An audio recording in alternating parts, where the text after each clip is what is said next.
Good morning, Knicks Nation. Today is Wednesday, the 24th day of December 2024. I hope you're all safe and healthy and that your families are safe and healthy and that the needs of your family this year, including food, shelter, clothing, as well as health, are being met today. Blessings upon those that work in the area of health, along with first responders every day, holidays, non-holidays, trying to save lives. Those also that pick up garbage, keep our places clean, and those that make deliveries for our convenience. Double blessings on the men and women trying to help rescue, deliver, and recover teenagers and children victims of child molestation and pedophilia. Those that are out here trying to help people that are victims of prostitution and child prostitution, pornography and child pornography, human trafficking and sex slavery. Double curses on the perpetrators, profiteers, and perverts that create the demands that cause these things to exist. Finally, double blessings on the homeless. More than 700,000 men, women, children, families, senior citizens, and military veterans homeless in the United States of America, and millions around the world in similar or worse conditions. Blessings upon them, for theirs is the kingdom. There was a basketball game last night here at the Target Center, Minneapolis, Minnesota. The New York Knicks lost to the Minnesota Timberwolves 115-104. Before the game, both yesterday and last night on our live, we mentioned that the likelihood of the Knicks winning this game was small because we're missing Brunson, the head of the snake, OG, the head of the defense, as well as Deuce McBride and Deuce and Shamet. And that showed last night. Tyler Kolek, we expected him to start. He did. Coach Brown went with Mitchell Robinson in the starting lineup last night to supplement OG. Couple things. First, Kolek. Tremendous offensive game. 20 points, 11 boards. I think he had 6 assists or 8 assists. Very tremendous game offensively. Several times, though, he was out of position defensively. He's learned to be tough on his on-ball defense. He's learned to be tough on that, and he's gotten really tremendous strides in that area. But in terms of awareness of where he should be on the defensive end of the floor, that was very lacking, and Anthony Edwards took full advantage of it. And several times, as I was watching it live, I saw Coach Brown get into Kolek about his defense. It was to the point where Brown went to a zone to try to limit Edwards, who was killing the Knicks early. But you know, that was the issue, and that's been the Kolek issue. I don't think that's going to be a permanent issue with him. It's an issue of being early in his NBA career, being this is his second year. But this is the issue. If you're on a team like a Charlotte Hornets, I use them as the example here. You know, a guy like Kolek would probably start and he would play a lot of minutes, but they would lose a lot of games. For example, so he ended up, I think he was -8 or -16, but that's the problem, okay? Which is why you play him in spurts at this stage of his career, if you can get away with it when everybody's healthy, because you limit the damage he could do defensively. I thought Charlotte would go at him directly more. They didn't. And like I said, to Kolek's credit, he's very tough on ball now. He's really developed that part of his game.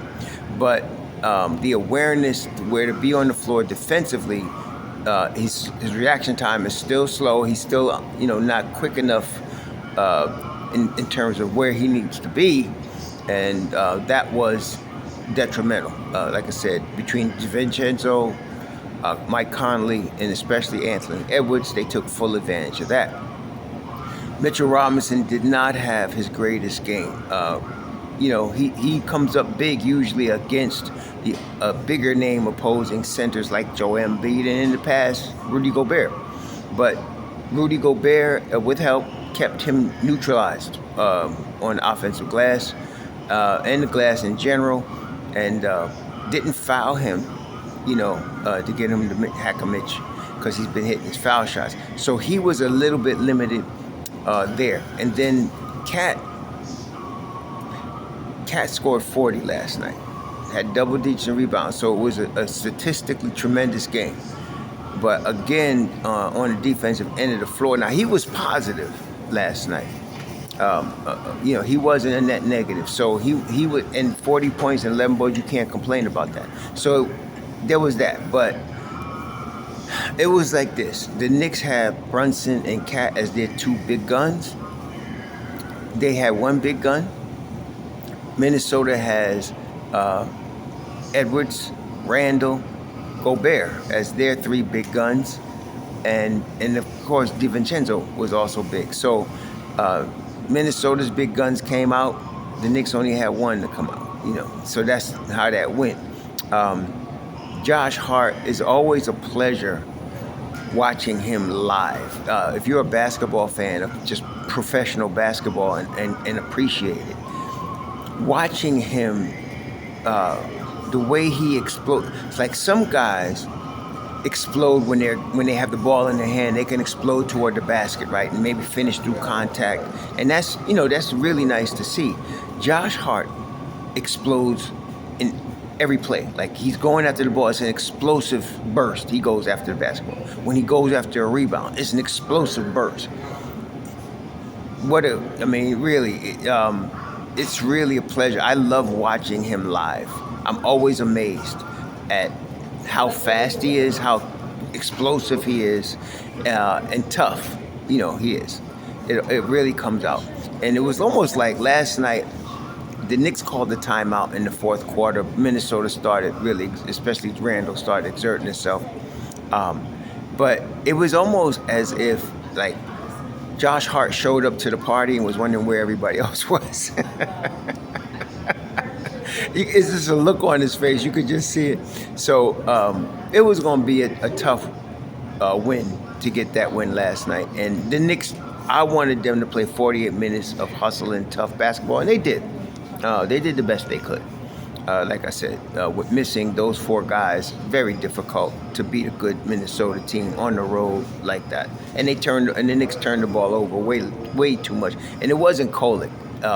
It wasn't Kolek. It was everybody else. Cat, Josh, McCall. It was everybody else turning the freaking ball over.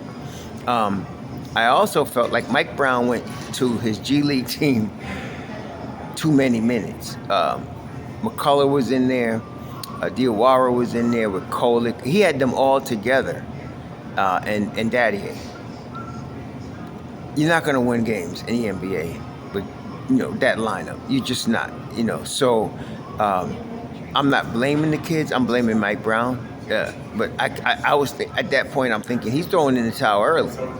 He's trying to give these kids confidence, but he's going to do it at the expense of the game, and that's what he did. So maybe he was figuring, listen, this is going to be a tough win for us so I might as well get these kids some experience, and he did. Diawara, to me, is still impressive defensively. He is a little awkward offensively for a couple of reasons. It's the NBA, it's the league, so he's not really polished. And then he's a little nervous. He's a little nervous and tentative with the basketball. But he's going to get better. He's only 20, so he's going to get better. Defensively, though, he's already really there. He was guarding several tough players last night. He guarded Julius. He guarded different players. DiVincenzo, he would switch out on players. He is really good defensively, and he's going to be better. So I was very impressed with him. I'm looking at the future with him, And then some of y'all keep calling for Dink Pate. Will you please stop buying into the hype? The boy is good, but he's in freaking G League.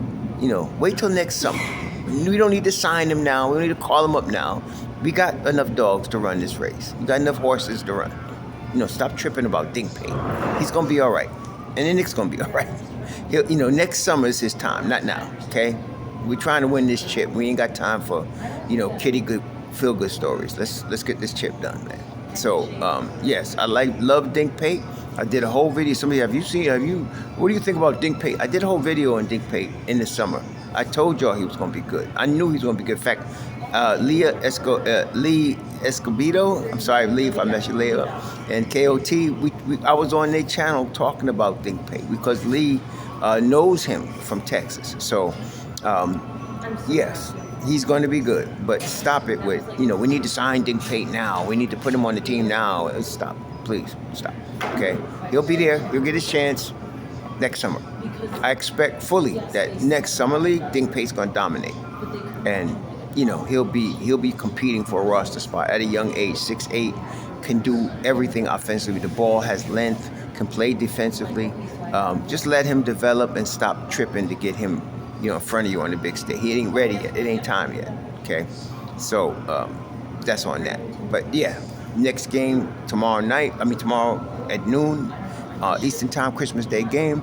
I fully expect to have Brunson, Deuce, and OG.